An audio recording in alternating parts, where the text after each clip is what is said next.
ఉంది.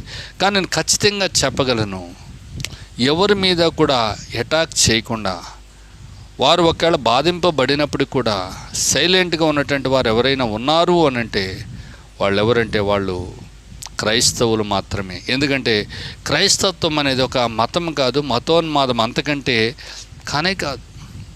క్రైస్తత్వం అనేది ఒక శ్రేష్టమైనటువంటి మార్గము, అది దైవికమైనటువంటి మార్గము. దైవత్వం ఏం చెప్తుంటే క్షమించండి అని చెప్తూ ఉన్నటువంటిది ఉంది. వారు తెలియక చేస్తున్నారు కనుక వారిని క్షమించండి.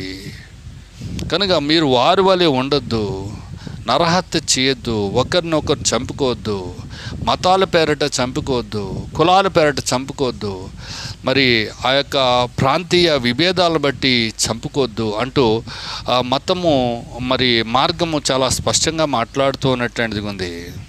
అయితే గమనించినట్లయితే మతం